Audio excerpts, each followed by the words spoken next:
Welcome back, bonbons. Today, I'm making a bonbon inspired by the Black Forest cake. These dark chocolates are filled with brandied cherries and a cream cheese-based white chocolate ganache. I'm going to start by making a piping cone out of parchment paper to decorate the shells with white chocolate. Start with a triangle of parchment, with the longest side facing away, and curl one of the corners into the top point. And then repeat that with the other corner. By pulling or releasing the second side, the cone tip can be loosened or tightened. Pull it tight so it is nice and pokey. Fold the top tips inward twice so that it holds its shape.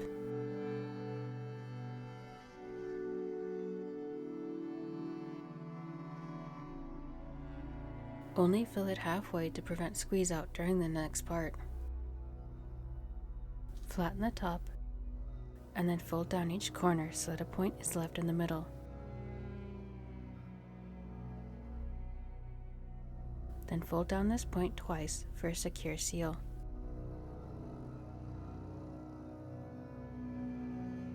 Now it's ready to use.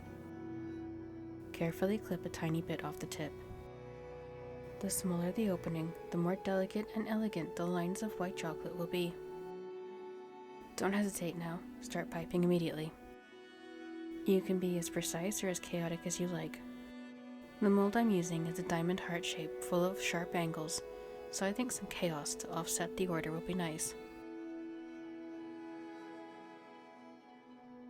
Once the piping is finished, put the piping bag in the fridge.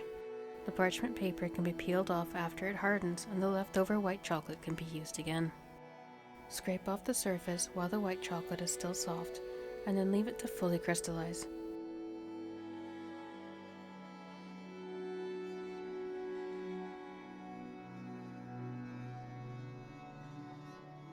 Once it's set, fill the mold fully with tempered dark chocolate. Remove the air bubbles with gentle tapping on the table.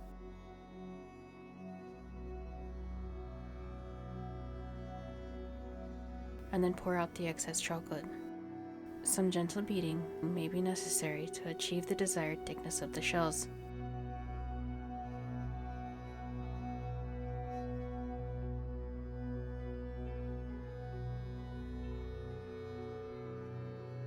Set aside to set.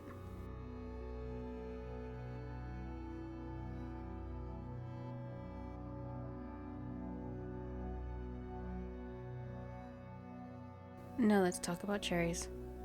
I have 3 options here. These Bada Bing cocktail cherries are the best option that are readily available for purchase. These canned cherries that I bought to test, and these homemade brandy cherries. Starting with the homemade brandy cherries, they've retained their cherry texture and flavor despite the long soak in the brandy. These are my preferred ones to use because I think they taste the best. I'll make a video on how to make them this summer when it's cherry season again. Next up is the commercially canned cherries. I actually don't like these ones. I bought these to test because they were cheaper than the other ones, but they're mushy and much too sweet. They are quite a bit larger than the Bing cherries I used, so perhaps it's due to the cherry species and not the canning process. I'm not a cherry connoisseur, so I don't know. Since these bonbons are cream and cherry, the cherry flavor needs to be prominent. Lastly is the Bada Bing cocktail cherries. They're canned in syrup, so if you prefer not to use alcohol, go with these ones. They do have a shorter shelf life, but it shouldn't make that much of a difference for the bonbons overall. I recommend that you try various preserved cherries to find one that you like the most. Everyone's tastes are different after all. Drain the necessary quantity of cherries for the recipe. On a morbid note, this kind of feels like I'm fishing eyeballs out of a jar of blood right now.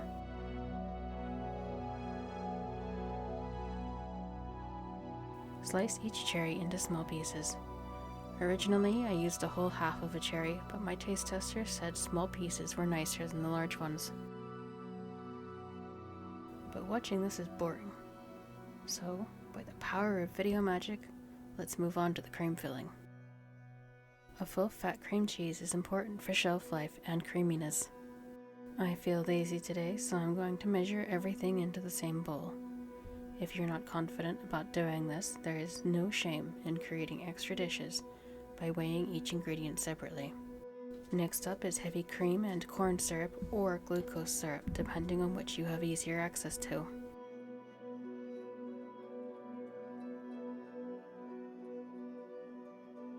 And because I'm being lazy, I'm not chopping the white chocolate up either. Place the bowl over a pot of simmering water to create a bain-marie. Because I'm using a block of chocolate instead of small pieces, it's going to take much longer to melt. This has to be done over low heat so that nothing burns.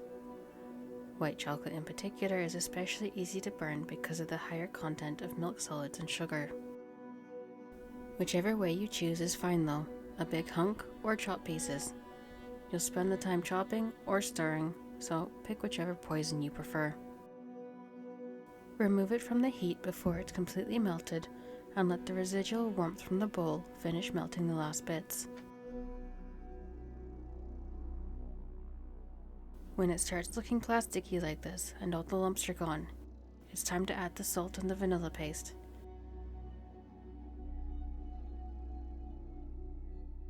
Followed by some Kirschwasser for flavoring and shelf life extension.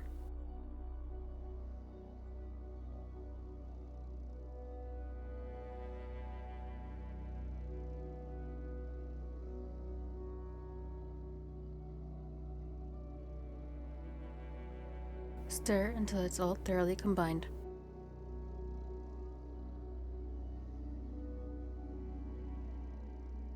I'm using a zipper bag as usual since it's convenient to pipe with later, but if you prefer to use a piping bag, feel free to do so.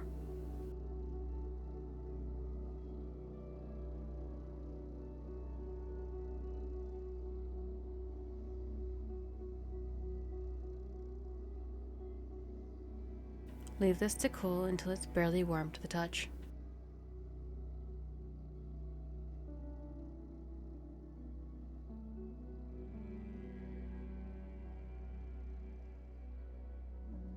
In the meantime, I'm going to fill each of these hearts halfway with small pieces of darkness.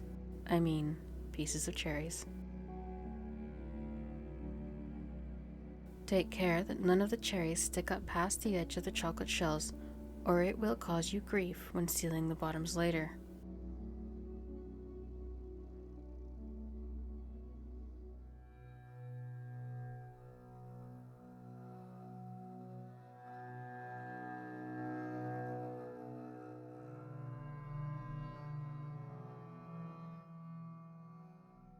Pinch the corner to clear it of ganache and then clip a small corner off. This one in particular is very liquidy when it's warm.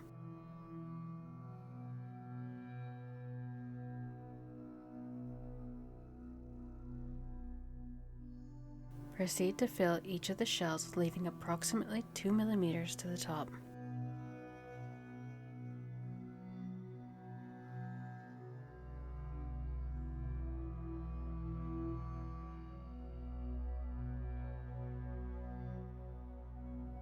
After they're filled, I'm hitting the side of the mold to get the ganache to settle.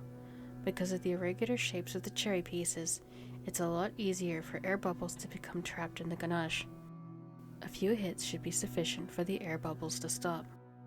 Any bubbles that are resistant to popping can be taken care of with a toothpick. Air enables the growth of unwanted microbes inside the bonbons, so it's a must to eliminate as much air inside as possible.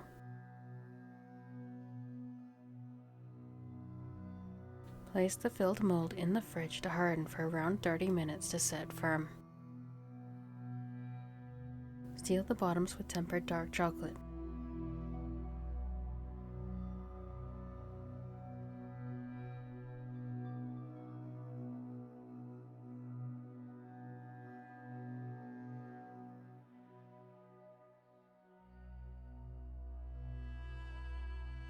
Be sure to patch any holes so that there are no soggy bottoms.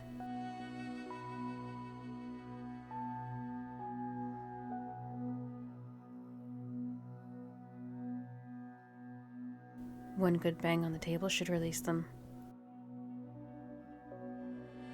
Of course, that's not always the case.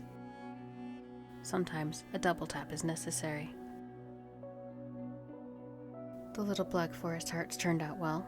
They're shiny and don't have any signs of bloom.